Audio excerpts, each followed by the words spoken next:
네, 안녕하십니까, 우리밋입니다. 이번 시간에는 프론트에서 전달한 이 바디 데이터를 가지고 로그인 기능을 만들어 볼 텐데요. 로그인이 가능하려면 프론트에서 전달한 이 아이디와 패스워드 값을 서버에서 인증하는 과정이 필요하잖아요. 인증을 하려면 그 해당 데이터를 서버가 가지고 있어야겠죠. 따라서 일단은 이 컨트롤러 자체에서 해당 데이터를 만들어 줘 보도록 할게요. 상단에 만들어 줄게요. 유저스라는 오브젝트로 만들어서요, 그 안에 아이디는 이런 식으로 만들었고요, 패스워드는 김팀장 패스워드만 조금 다르게 해줄게요. 네, 이렇게 만들어 줬고요. 지금 아이디와 비밀번호를 리스트로 만들어서 같은 번지에 패스워드를 만들어 줬어요. 우리밋의 패스워드는 1, 2, 3, 4, 9, 낙야발의 패스워드는 1, 2, 3, 4, 김팀장의 패스워드는 1, 2, 3, 4, 5, 6인 겁니다. 이런 식으로 데이터를 만들어 줬고요. 그리고 이제 이 해당 데이터를 안 보이니까 그냥 밑으로 빼줄게요. 이 프로세스 위에다가 이렇게 해줬고요.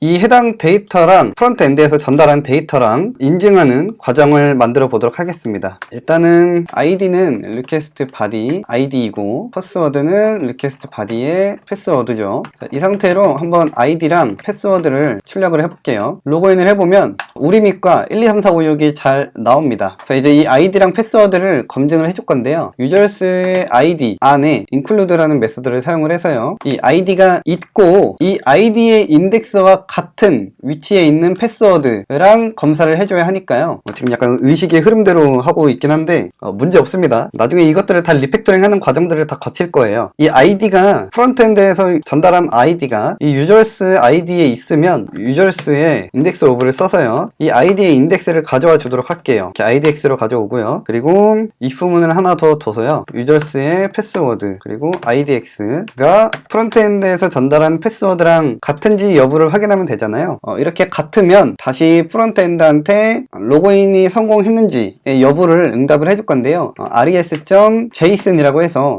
똑같이 JSON 객체로 응답을 해줄 거예요. 자, 이것은 오브젝트로 만들어서 전달을 해줘야겠지요. success라는 키값으로 두고요, 이것을 true라고 던져주도록 하겠습니다. 자, 이렇게 하면 로그인이 성공을 하게 되면 이 success true라는 오브젝트를 JSON으로 만들어서 리스폰스 프론트엔드로 응답을 해주게 되는 겁니다. 실패했을 때는 이 if문 밖에서 해주면 되겠죠. 여기서 리턴으로 나가져 버리기 때문에 else 구문을 써주지 않아도 됩니다. 실패했다면 이 success를 false라고 던져주고요, 메시지라는 키로 로그인에 실패하셨습니다 라는 메시지를 전달해 주도록 할게요. 자, 그러면 이거를 프론트엔드에서 정상적으로 받을 수 있는지 한번 확인을 해볼게요. 이 퍼블릭 안에 있는 login.js로 이동을 하셔서요, 여기는 프론트엔드 화면이죠. 이 HTML과 연결되어 있는 자바스크립트 파일입니다. 자, 여기서 fetch로 전달을 했어요. 그러면 서버에서 응답한 데이터를 다시 받으려면요, 이 fetch 끝에 then이라는 메서드를 사용해서 데이터를 가져올 수 있는데요, response라는 데이터가 이 파라미터로 전달이 되고요. 그리고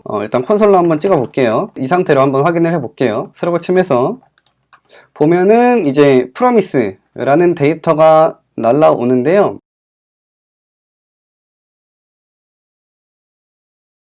프로미스에 대해서 잘 모르시는 분들은 개인적으로 공부를 조금 해보시길 바라겠고요. 나중에 이 프로미스에 대해서도 다루기는 할 겁니다. 근데 아직 제 채널에는 해당 강의가 없어가지고 다른 유튜버 분들의 영상을 참고하시는 게 좋을 듯 하고요. 일단은 프로미스라는 형태로 오는구나 정도만 아시고요. 이를 받기 위해서는요, 이 안에 then을 한 번 더 찍어주셔야 돼요. 프로미스 타입은 then이라는 메서드로 접근을 할 수가 있는데요, 여기서 한 번 더 리스폰스를 받고 그거를 콘솔 로그로 다시 한번 찍어 보겠습니다. 새로 고침해서 보면은 자, undefined가 나오는데요. 자, 왜냐면 이 콘솔 로그를 실행을 했기 때문이죠. 반환값을 전달을 해줘야 합니다.